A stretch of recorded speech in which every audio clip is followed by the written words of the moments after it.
Hi అండి, welcome to Sweety kitchen. నేను మీ బాను. ఈరోజు ఒక హెల్దీ బ్రేక్ఫాస్ట్ రెసిపీతో అయితే మీ ముందుకు వచ్చాను. ఎలాంటి పప్పులు లేకుండా కేవలం ఒకే ఒక బంగాళదుంపతో అయితే ఈ రెసిపీ ప్రిపేర్ చేసుకోవచ్చండి. ఇవి కూడా బాగా తెల్లగా మల్లెపూల్లాగా మెత్తగా సాఫ్ట్గా అయితే వస్తాయి. మరి వీడియోని ఫుల్గా చూసి నచ్చినట్లయితే మీరు కూడా ఒకసారి ట్రై చేసి మీకు ఎలా కనిపించిందో ఈ రెసిపీ గురించి మీ ఒపీనియన్ని నాతో షేర్ చేసుకోండి. మరి ఆలస్యం చేయకుండా ప్రిపేర్ చేసుకునే విధానం అయితే చూసేద్దామండి. టేస్ట్ అయితే చాలా బాగుంటాయి, తప్పకుండా ట్రై చేసి చూడండి. ముందుగా నైట్ అంతా బియ్యాన్ని అయితే నానబెట్టుకున్నాను నేను ఇక్కడ. మీరు డే టైంలో ప్రిపేర్ చేసుకునేటట్టుంటే కూడా ఒక 4-5 గంటలు నానబెట్టుకుంటే సరిపోతుంది. ఇప్పుడు నీళ్ళని పక్క కొంపేసుకొని పెట్టుకుందాం. ఈ గ్లాస్తో 2 గ్లాసులు తీసుకున్నానండి. 2 గ్లాసుల బియ్యానికి ఒక బంగాళదుంప అయితే సరిపోతుంది, మీడియం సైజుది. బంగాళదుంప పైన తొక్కను పీల్ చేసుకొని ముక్కలుగా కట్ చేసుకోవాలి. ఇప్పుడు ఈ ముక్కని బియ్యంలోకి వేసేసుకుందాం. ఈ విధంగా నానబెట్టుకున్న బియ్యంలోకి వేసేసుకొని ఇప్పుడు మిక్సీ జార్ తీసుకొని అందులోకి మొత్తం బియ్యము అలాగే బంగాళదుంప ముక్కల్ని కూడా వేసేసుకొని మిక్సీ పట్టుకుందాం. చిన్న మిక్సీ జార్ తీసుకుంటే కనుక 2 సార్లకు సరిపోతాయండి. నేను పెద్దది తీసుకున్నా కాబట్టి ఒకేసారికి సరిపోయింది.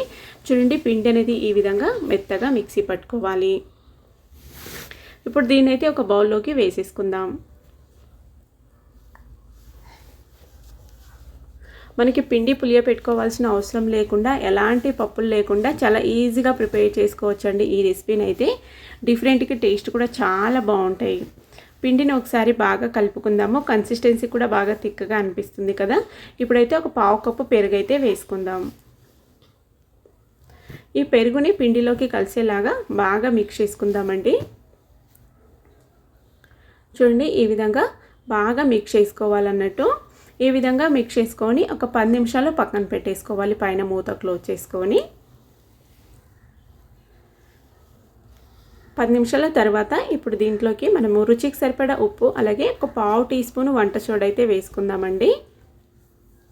చిటికెడు వేసుకున్నాను. నేను తీసుకున్న బ్యాటర్ తక్కువ క్వాంటిటీలో ఉంది కాబట్టి ఒక చిటికెడంతా వంట సోడా వేసుకున్నాను. బాగా మిక్స్ చేసుకుందాం. ఇప్పుడు ఇవన్నీ మిక్స్ అయ్యేలాగా ఈ విధంగా బాగా మిక్స్ చేసుకొని పక్కన పెట్టుకుందాం. పొయ్యి మీద అయితే దోశ ప్యాన్ పెట్టుకోవాలి. దోశ ప్యాన్ నార్మల్ హీట్ ఉన్నప్పుడే మనం బ్యాటర్ వేసుకోవాల్సి ఉంటుందండి. ఈ విధంగా బ్యాటర్ వేసేసుకొని దోశనైతే స్ప్రెడ్ చేసుకుందాం. పైనుంచి నెయ్యి కానీ నూనె కానీ వేసుకోవచ్చు, నచ్చింది వేసుకోవచ్చు అన్నట్టు. ఈ విధంగా వేసుకొని పైన మూత క్లోజ్ చేసుకొని కాల్చుకోవాలండి. పిండిని పులియ పెట్టలేదు కాబట్టి మనం పైన మూత క్లోజ్ చేసుకుంటే పిండి అనేది బాగా స్టీమ్ అవుతుంది, లేదంటే తెల్ల తెల్లగా వస్తుంది అన్నట్టు. చూడండి, ఈ విధంగా పెనాన్ని అడ్జస్ట్ చేసుకుంటూ అన్ని వైపులా బాగా కాల్చుకోవాలన్నట్టు. ఈ దోశని ఒకే సైడ్ కాల్చుకుంటే సరిపోతుంది, కావాలంటే 2 సైడ్లు కూడా కాల్చుకోవచ్చండి. చాలా బాగుంటుంది టేస్ట్ అయితే. ఈ విధంగా కాల్చుకొని ఇప్పుడు సర్వింగ్ ప్లేట్లోకి తీసేసుకోవడమే. కావాలంటే క్రిస్పీగా కూడా కాల్చుకోవచ్చు, అలా కూడా చేసుకుంటే చాలా బాగుంటాయి టేస్ట్ అయితే.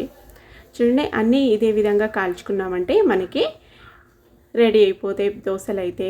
చాలా బాగుంటాయండి టేస్టు, అలాగే చూడడానికి కూడా తెల్లగా డిఫరెంట్గా అన్నట్టు. పిల్లలు కూడా చాలా బాగా లైక్ చేస్తారు. నచ్చితే ఒకసారి తప్పకుండా ట్రై చేయండి. మీరు కావాలంటే ఈ బియ్యం ప్లేస్లో రవ్వ కూడా వేసుకోవచ్చండి. బియ్యం నానబెట్టుకునే టైం లేకపోతే ఆ బియ్యం ప్లేస్లో రవ్వ వేసుకొని కూడా చేసుకోవచ్చు. నచ్చినట్లయితే తప్పకుండా ఒకసారి ట్రై చేసి రెసిపీ మీకు ఎలా కనిపించిందో రెసిపీ గురించి మీ ఫీడ్బ్యాక్ని నాతో షేర్ చేసుకోండి. నచ్చినట్లయితే ఒకసారి లైక్ చేసి ఫ్రెండ్స్ ఫ్యామిలీ మెంబర్స్ కూడా షేర్ చేయండి. నచ్చిన చట్నీతో సర్వ్ చేసుకోవచ్చండి. నేనైతే ఇక్కడ పల్లీ చట్నీతో అయితే సర్వ్ చేసుకున్నాను. టేస్ట్ అయితే చాలా బాగున్నాయి.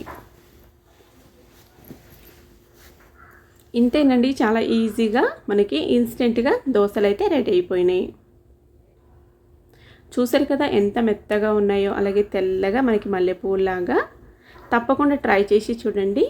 Thank you for watching. Bye.